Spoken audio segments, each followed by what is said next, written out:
अस्सलाम वालेकुम, good morning. जी, कैसे हैं आप सब लोग?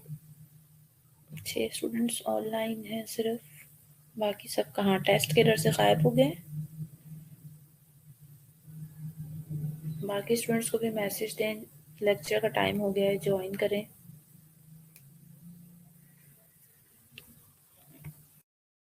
आवाज़ आ रही है मेरी?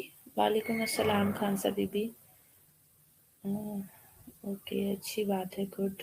वालेकुम अस्सलाम। बाकी स्टूडेंट्स को भी बुला लें बेटा ताकि लेक्चर स्टार्ट करें।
Okay ji, good morning.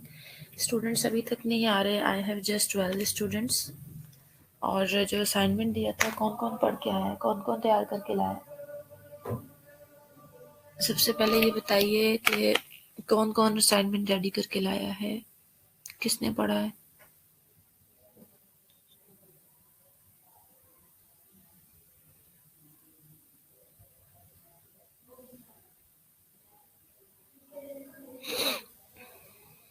No one is answering मतलब किसी ने भी नहीं पढ़ा?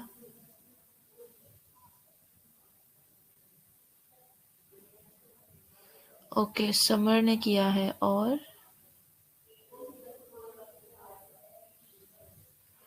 व्हाट? ओके नरजिस, मैंने कुछ पूछा है?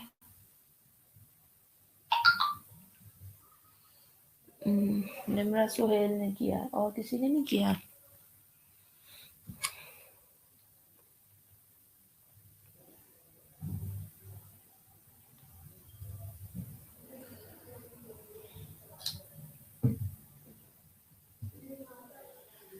ये किसी स्टूडेंट ने मुझे मैसेज किया, किसका लिंक ओपन नहीं हो रहा? आई थिंक हाफसा फरवा का मुझे बताया था जेनिफर ने।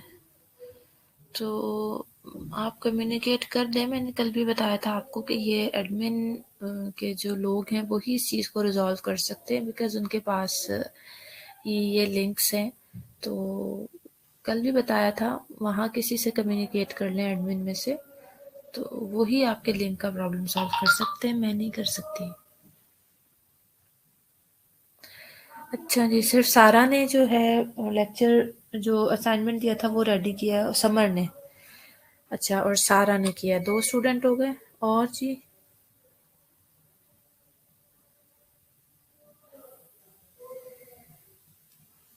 2 बच्चों ने पढ़ा सिर्फ? मतलब बस मिस ही पढ़ाती रहे, है ना?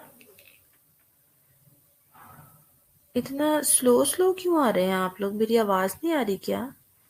अच्छा, मुनीबा ने किया है, जेनिफर ने किया है, ओके। मुनीबा यूनस आता है, गुड।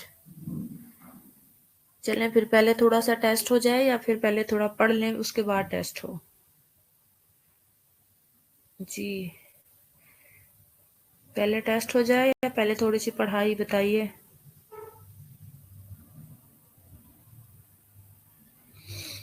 हम्म, ठीक है निम्रा।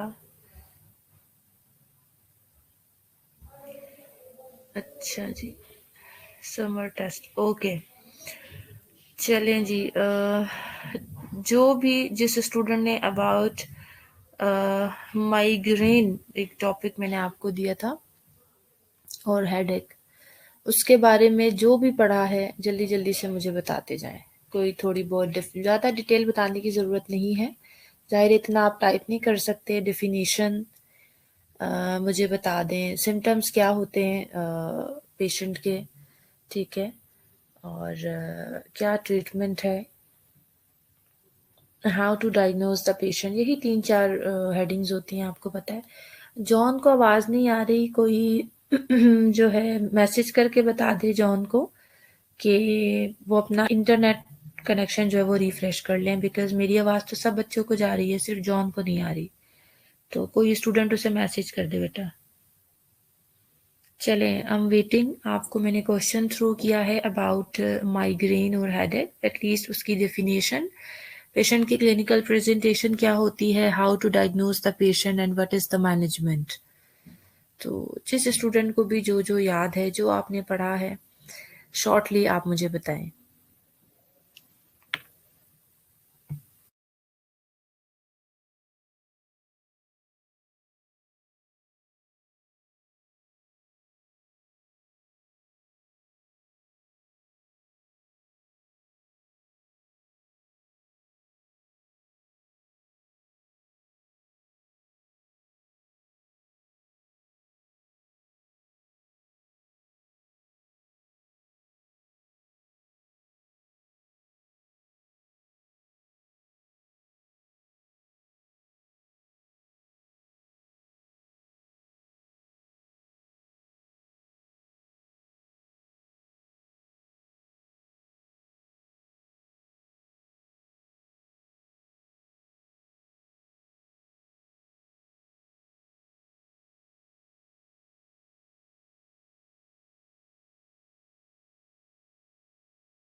ओके जी, स्टूडेंट्स ने आंसर देना शुरू किया है, ज़रा देखते हैं क्या पढ़ के आए हैं आज आप लोग। चलिए जी। किसको आवाज़ नहीं आ रही? सना ना, सना आप देर से आई हैं आई थिंक, इसलिए आपको भी समझ ही नहीं आ रही मैम बात क्या कर रही हैं। रामीन ने आंसर किया है, हेडेक एक सिम्टम है, डिजीज़ नहीं। ये इंडिकेट करता है organic disease, stress response, vasodilation वगैरह को। इसमें 2 टाइप्स हैं, primary and secondary headache, okay. Primary में ऑर्गेनिक कॉज नहीं होता, जैसे माइग्रेन। सारा ने migraine is cause is unknown but usually due to vasoconstriction followed by vasodilation at the release of neurotransmitters serotonin. ठीक है जी, Mehkunnisa, headache is pain arising from upper neck of the body. The pain originates from the tissues and structures that surround the skull and brain because brain itself.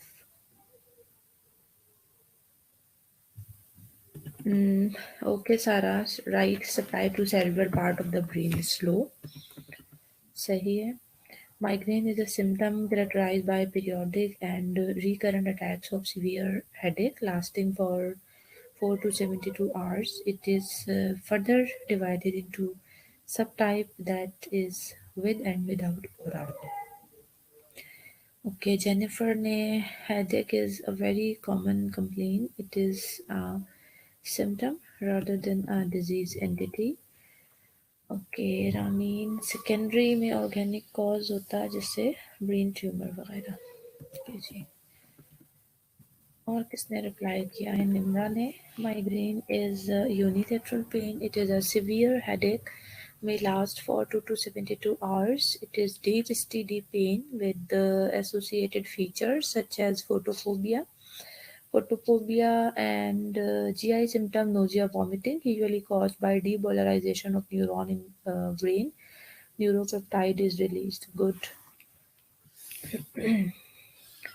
And summer with aura is further divided into 4 phases that are prodroma, aura, headache, and recovery phase. Aphasia migraine is a family attacks of headache, variable in intensity and frequency. Muniba, headache is a common complaint and actually it is not a symptom rather than disease. Uh, and may indicate organic disease, stress, etc. There are 2 types of headache. Migraine is also a symptom and cause of migraine is unknown and due to vascular disturbance. Sign and symptom सारा ने बताए हैं. Side of the head pain may be due to noise, stress, some food like beverages. Jennifer ने 2 types of headache, primary and secondary. ठीक है. Talha, headache is a symptom rather than disease. It may be primary or secondary. अच्छा. सना जी, सना बिल्कुल मैंने कुछ पूछा है. आपको आंसर देख के समझ आ गया होगा क्या पूछा है. Kunisa. There are 10 types of headache: tension headache, cluster headache, migraine headache, allergy headache, hormone, caffeine, exertion, hypertension headache. ठीक है जी. Nausea. Attacks are usually unilateral and are associated by nausea, vomiting, right? Ramin. 4 phases divide करते हैं. Headache है, प्रोड्रोमोन, और ठीक है. Headache recovery. Finish. Headache is a symptom, not a disease. There are 2 types, primary and secondary. And Mekunisa, migraine is the most painful type of headache occurring on one side of head. ठीक है. फिर मुनीबा ने भी हमें वही phases बताई हैं. मारिया ने भी वही कंप्लेंट्स बताई हैं. Nausea, vomiting. अमारा ठीक है. तल्हा ने और क्या बताया है? कॉम्प्लेक्स ऑफ सिम्टम्स कि ये पीरियोडिक और रिकरेंट अटैक्स होते हैं. ठीक है जी. बिनिश ने भी सिम्टम्स बताए हैं. ठीक है. Hadika, headache can affect any part of head and pain may be present in one or several locations. Headaches can cause various types of pain. Okay. Ramin ने भी ठीक है सिम्टम्स बताए हैं कि पीरियोडिक और रिकरेंट अटैक्स होते हैं. ठीक हो गया. Nimra, usually we diagnose it by taking history. Medical management is about is abortive type and preventive. Nursing management is usually preventing aggregating factors by educating the patient and providing comfort, not pharmacologically, and also giving medications. Rabia ने भी बताया है stress और anxiety की वजह से symptoms होते हैं. सारा, मेडिकल मैनेजमेंट इंक्लूड ठीक है. आपने मेडिसिन बताई हैं. कुरतुलैन ने भी हमें डेफिनेशन बताई है. Jennifer, diagnosis can be done by history taking है, फिजिकल असेसमेंट है, CT scan, CBC, facial expressions. Okay. अमारा Tayyab, migraine is a neurologic condition that causes severe symptom.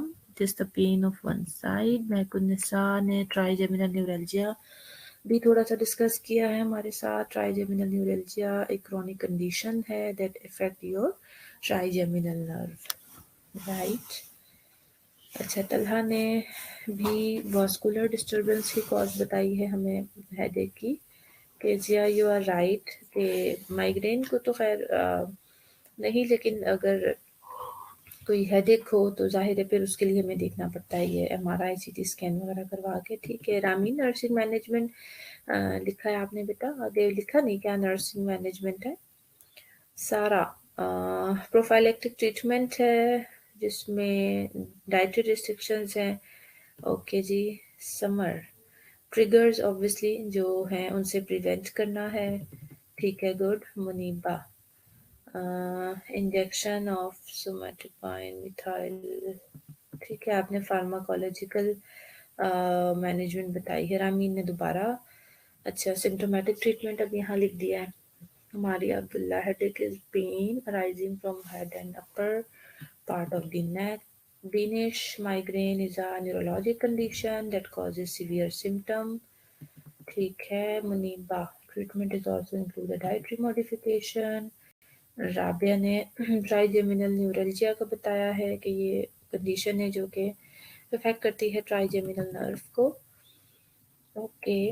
Ramin non narcotic muscle relaxant vasoconstrictor corticosteroid in symptomatic treatment. Binesh Sarwar ने भी CT scan का बताया है। Nursing management goal is to relieve the pain firstly. ठीक है। समर जैनब ने क्या बताया है, duration migraine left 4 hours to days, prophylactic treatment is given. Sir prophylactic treatment तो नहीं, आप ये है कि प्रोफाइलेक्टिकली हम ये कर सकते हैं कि जो भी ट्रिगर करती हैं चीज़ें स्पेशली माइग्रेन को, तो उनसे हम अपने पेशेंट को प्रिवेंट कर सकते हैं। अच्छा, सारा ने न्यूरल्जिया के बारे में भी डिस्कस किया है। It's a painful condition in which one or more branch is affected of fifth cranial nerve, trigeminal nerve of face। ठीक है। सना ने भी cerebral vasoconstriction followed by dilatation. These responses may be triggered by the trigeminal nerve, which stimulate the release of substances and other neurotransmitter play important role in migraine. Symptoms of migraine बताए हैं Jennifer ने। ठीक है, अमारा ने ठीक है, nursing management के पेशेंट को थोड़ा डाइट से रिलेटेड गाइड करना है।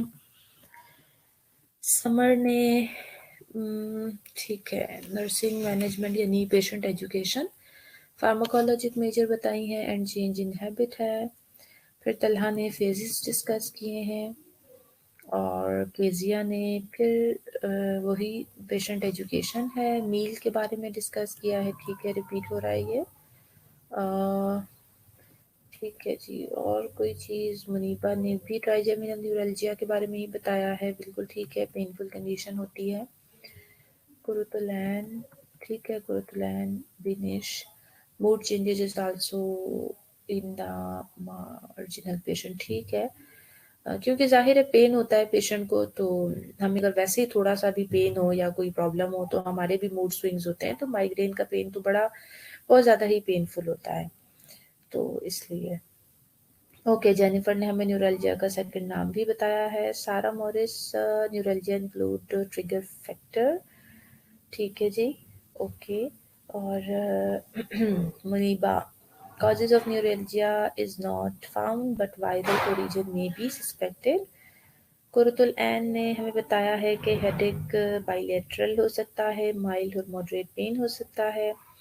Summer, we can relieve pain by providing a quite dark environment, elevation of head। ठीक है, good summer।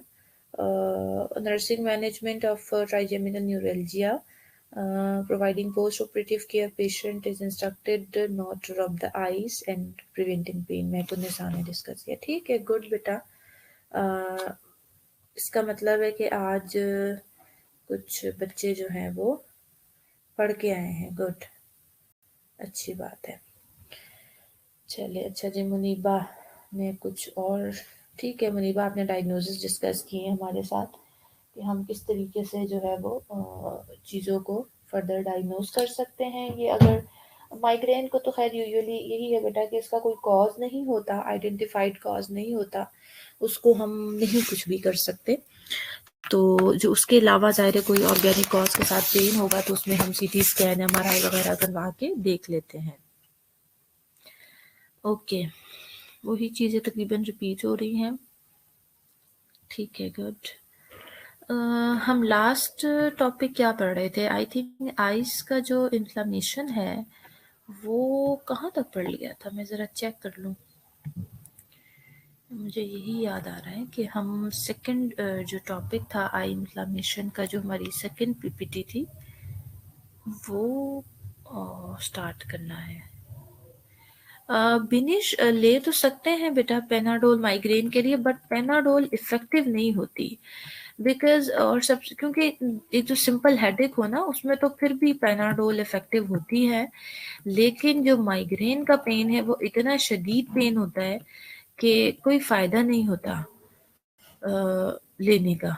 और कोई उसका अब शायद एक आध मरतबा अगर आप कहें कि पेशेंट को फर्स्ट टाइम पेन हुआ, वो ले भी ले तो वो एक बात है कि उसको थोड़ा बहुत कुछ रिलीफ मिल जाए, लेकिन 1 से 2 मरतबा के बाद पेशेंट को रिलीफ नहीं मिलता, क्योंकि बहुत शदीद पेन होता है माइग्रेन का। फिर उसमें क्या होता है कि पहले तो स्टार्ट में जो है पेशेंट जैसे डिफरेंट एसिड्स कोई भी और ले लिए, लेकिन जैसे डिक्लोफेनिक सोडियम वगैरह है, लेकिन उसके बाद फिर क्या होता है अल्टीमेटली पेशेंट को आईवी पर ही जाना पड़ता है, उसके बगैर जो माइग्रेन का पेन है ना वो रिलीफ नहीं होता।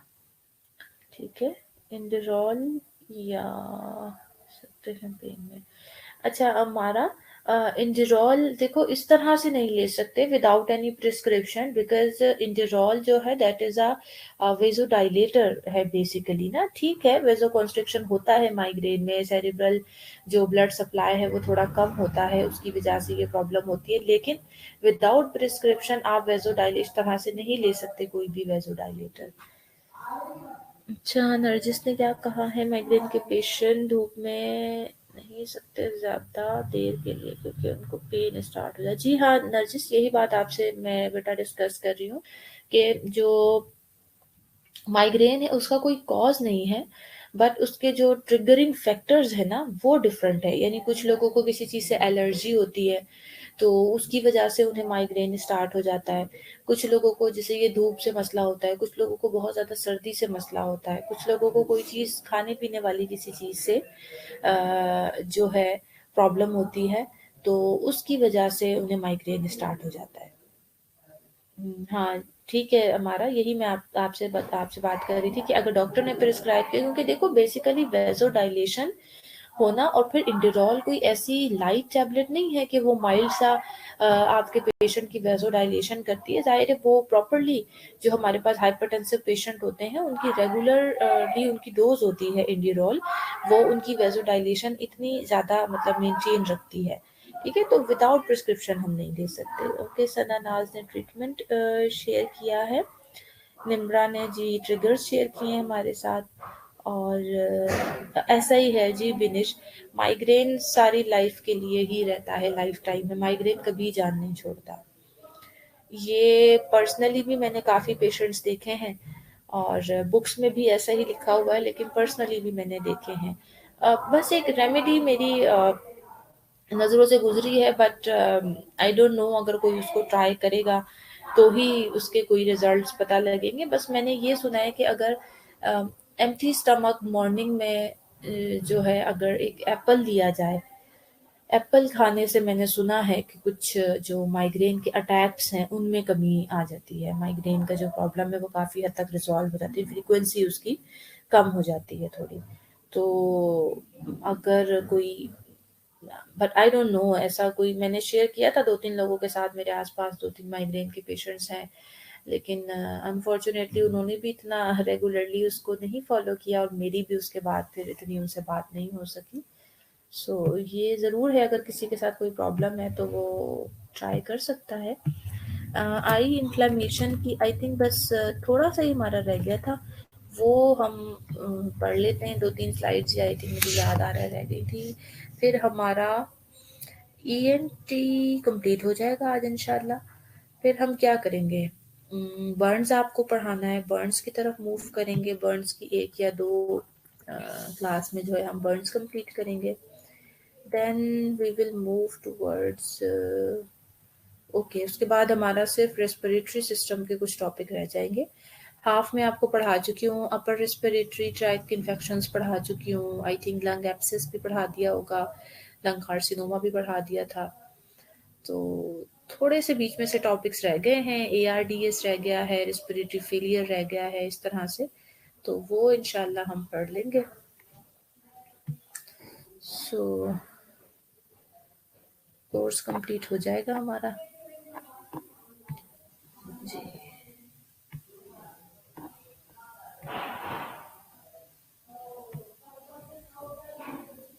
Then we will move towards कोई आप टॉपिक रिवाइज करना चाहेंगे या हम थोड़ा मज़ीद इन चीज़ों को डिटेल में पढ़ लेंगे। कल आपको पढ़ा दिया था मैंने, बैक्टीरियल केराटाइटिस तक आई थिंक मैंने पढ़ा दिया था आपको। हाँ, ये मैंने आपको पढ़ा दिया था। क्यों वॉइस नहीं है सना? रिफ्रेश करो अपना इंटरनेट, वॉइस आ जाएगी। ओके, हर्पीस सिम्प्लेक्स केराटाइटिस नहीं पढ़ाया था कल। Reactivation of latent herpes simplex virus type 1, यानी हर्पीस सिम्प्लेक्स के जो इन्फेक्शन हुआ होता है बेसिकली बॉडी में, तो उसका ये जो वायरस टाइप 1 है उसकी रीएक्टिवेशन की वजह से लेटेंट फेज में चला जाता है ना। आपको पता है पहले तमाम जो इन्फेक्शन होते हैं वो सारे के सारे एक्टिव फेज में हर वक्त नहीं होते। लेटेंट फेज कौन सी फेज होती है कि जिसमें आपकी बॉडी में जर्म्स आराम से छुप के बैठे हुए हैं, लेकिन वो जो है प्रॉपरली आपको जो है कुछ सिम्टम्स नहीं शो कर रहे होते।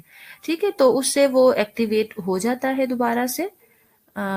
Okay, migrates down branch of the trigeminal nerve to cornea. ये जो इन्फेक्शन है बेसिकली ये मूव करके जो है इवन हमारी जो फेशियल नर्व है, जो ट्राइजेमिनल नर्व है टिल द कॉर्निया, वहां तक ये इन्फेक्शन जो है माइग्रेट करके आ सकता है। ठीक है जी। हिस्ट्री कोल्ड सोर्स होंगे पेशेंट को, और स्ट्रेस की वजह से बहुत ज़्यादा रन डाउन मीन्स पेशेंट बड़ा जो है लेथार्जी सा फील करेगा। पेशेंट बड़ा थोड़ा सा भी अगर उसको जैसे स्ट्रेस हो जाता है या कुछ इस तरह की सिचुएशन, तो वो उसके साथ कोप नहीं कर पाएगा। और जो अदर सिम्टम्स हैं, टीयरिंग होगी आईज से बहुत ज़्यादा, लाइट के साथ बहुत ज़्यादा सेंसिटिविटी हो जाएगी, यानी लाइट को स्पेशली ब्राइट लाइट को जो है वो टॉलरेट नहीं कर पाता पेशेंट, और पेन होगा और हाइपरेमिया होगा।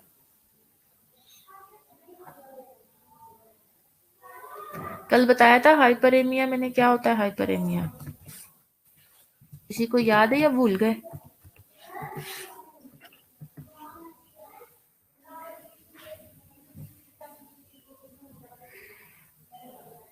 सिंपल हाइपरेमिया कल बताया था कि इंक्रीज वास्कुलराइजेशन को कहते हैं। ब्लड सप्लाई जब किसी स्पेसिफिक पार्ट में ज़्यादा हो जाती है, तो इसमें भी फिर हमें आईज में थोड़ी सी जो हमारी ब्लड वेसल्स हैं उनमें ज़्यादा सर्कुलेशन जो है वो नज़र आना शुरू हो जाती है। ओके, हर्पीस सिम्प्लेक्स केराटाइटिस के जो फर्दर कुछ प्रेजेंटेशन होगी। कॉर्नियल सेंसेशन रिड्यूस, जो कॉर्निया है वो चीज़ों को, जाहिर है आपको पता है, बड़ी जल्दी ज़रा सा भी आप आँख के करीब कोई चीज़ लेके जाएं तो वो फ़ौरन से उसको सेंस कर लेता है, तो वो सेंसेशन रिड्यूस हो जाती है और डेंड्रिक्टाइल अल्सर्स बन सकते हैं। Geographic amoeboid ulcers specially if incorrect use of steroids. Treatment में क्या है, टॉपिकल एसाइक्लोविर ऑइंटमेंट है, वो टॉपिकली पेशेंट को दी जाती है यूज करने के लिए।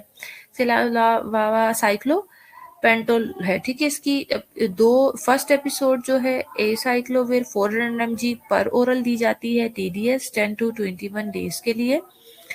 फिर 400 mg BD प्रोफाइलेक्सिकली दी जाती है for up to 1 year.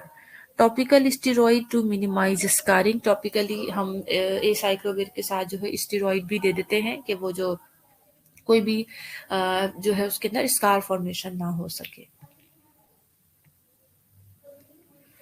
Herpes zoster इसकी भी रीएक्टिवेशन हो जाती है लेटेंट फेज से crusting and ulceration of skin innervated by first division of trigeminal nerve. ठीक है, यानी जब आपकी जो फेशियल नर्व है, ट्राइजेमिनल नर्व है, उसको ये इन्फेक्टेड करेगा तो फेस के ऊपर जो है वो स्किन के ऊपर क्रस्ट और अल्सर्स बनना शुरू हो जाते हैं। Lesions to tip of nose, जो टिप ऑफ द नोज है उसके ऊपर, जिसको हम जो है हचकिंसन साइन भी कहते हैं। इंक्रीज चांसेस ऑकुलर इन्वॉल्वमेंट, जाहिर है जब वो ट्राइजेमिनल नर्व है पूरे फेस पर, आपको पता है, और जब वो नोज की टिप और उसके साथ साथ जो है चांसेस बढ़ जाते हैं कि वो आईज को भी इन्वॉल्व कर सकता है।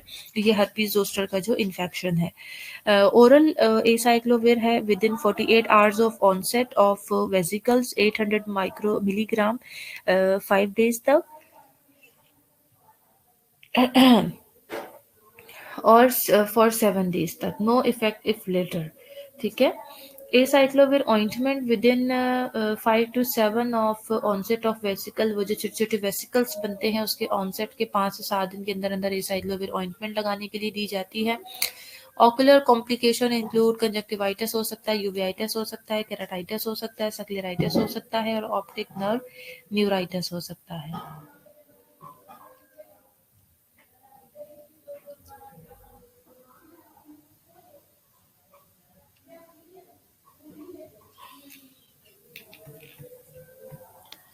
ओके जी, so this is the reference. Eye infections या ईएनटी के जितने भी टॉपिक मैंने आपको पढ़ाए हैं उससे रिलेटेड किसी भी बच्चे का कोई क्वेश्चन है ईएनटी से रिलेटेड तो आप मुझसे पूछ सकते हैं बेटा। यहाँ हमारा ईएनटी भी कंप्लीट हो गया। इंशाल्लाह हम देखें अब कल कल तो आपका जो है एसडीएल ही होगा बेटा फिलहाल, जो 10 to 11 होता है ना नर्सिंग एथिक्स वाला, वो आपका एसडीएल ही होगा। और उसके बाद हम देखेंगे मंडे को इंशाल्लाह फिर होगी आपकी क्लास, तो बर्न्स हम कंप्लीट कर लेंगे। और रेस्पिरेटरी सिस्टम के जो टॉपिक्स हैं, मेरी कोशिश है कि जनवरी के महीने में कम से कम ये जो अगला हफ्ता हफ्ता आ रहा है इसमें हम आपका कोर्स एटलीस्ट कंप्लीट कर लें, ताकि फिर आप जब आएंगे तो आपके पोर्टफोलियो पर भी काम करना बाकी है, आपके पोर्टफोलियोज भी बनवाने हैं। और फिर हम जो है एग्ज़ाम की प्रिपरेशन भी करेंगे, साथ साथ जो भी रिविजन्स करनी होंगी वो कर लेंगे। ठीक है, चलें, किसी भी बच्चे का किसी टॉपिक से रिलेटेड कोई क्वेश्चन है तो वो पूछ लीजिए बेटा, और अटेंडेंस मार्क करवा दें।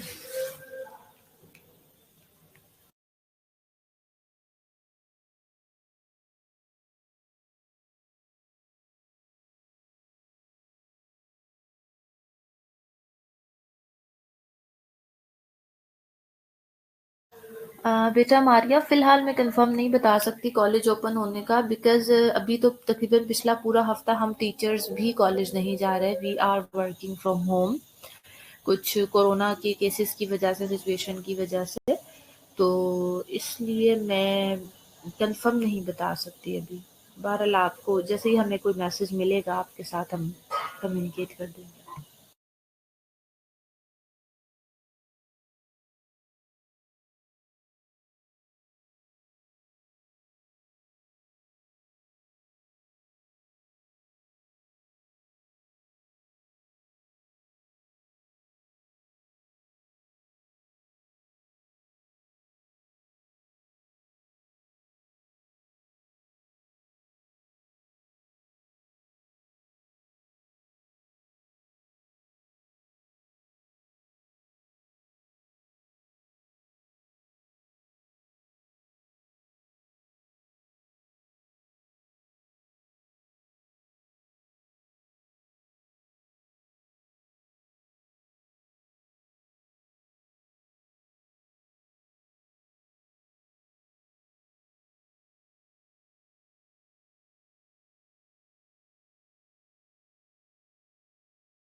ओके स्टूडेंट्स, अटेंडेंस हो गई है आपकी, तो इंशाल्लाह फिर कल आपका, मैंने आपको बताया एसडीएल ही होगा, ठीक है जी, नर्सिंग एथिक्स वाला फ्राइडे को एसडीएल होगा फ़िलहाल, और इंशाल्लाह फिर मंडे से हम इसे कंटिन्यू करेंगे। टेक केयर, अल्लाह हाफ़िज़।